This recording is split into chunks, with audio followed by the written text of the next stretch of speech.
Heavyweight unified champion Andy Ruiz failed to report to training camp Monday.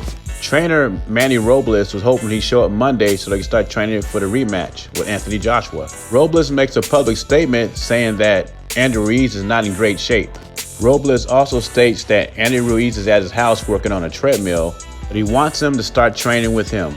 Now, why would Manny Robles release this to the public? Because this is all a con. And if Anthony Joshua believes any of this, he's a very gullible person. The only way I can see if it's any truth behind this is if Andy Ruiz's trainer is trying to motivate him because he's gotten lazy. Other than that, I cannot see a trainer outing his fighter like that, especially the heavyweight champion, unless he's trying to hoodwink Anthony Joshua. Boxing News 24 has reported that Andy Ruiz has been living it up. A new house, a new Rolls Royce, and hasn't been training. I would say Anthony Joshua does have a step ahead of him, or maybe 2 steps ahead of him as far as training. The only reason I say that is because we see Anthony Joshua's results. He's definitely slimmed down. He's in better condition. He lost that muscle mass, what's slowing him down. Doesn't mean he's going to win the rematch? No, but it does increase his chances of winning the rematch. In other boxing news, Terrence Bud Crawford was recently on a Joe Rogan show. They asked him about fighting Errol Spence. Terrence Crawford said Spence needs him, not vice versa, because he's going to the Hall of Fame regardless. I read his article on Boxing 24/7 by Chris Williams, and he's definitely not a Terrence Crawford fan. He says Crawford sounds needy right now, but I don't see it that way. Terrence Crawford wants to fight the best.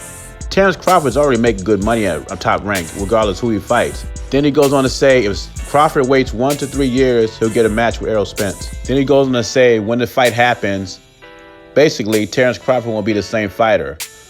So this is what they're trying to do, and fanboys are supporting it. They're trying to age out Terrence Crawford. So Spence fans, not all of them, but some of them, would be happy if they fought Terrence Crawford who's not in his prime anymore. So you're going to wait for a guy's reflexes to go, then you're going to challenge him. And he also recommended that Terrence Crawford move to 154 at 160 and challenge opponents up there. Terrence Crawford is not a middleweight. He doesn't have the frame for it. As far as money goes, Errol Spence does not need Terrence Crawford right now because he got Porter and then have Pacquiao in a big fight.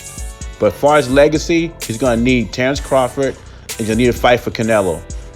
Mikey Garcia is not going to get it. Mikey Garcia is an elite fighter, but he's a lightweight. If you're going to fight Terrence Crawford when he's not Bud anymore, we don't need to see the fight. Do us a favor, don't even make the fight.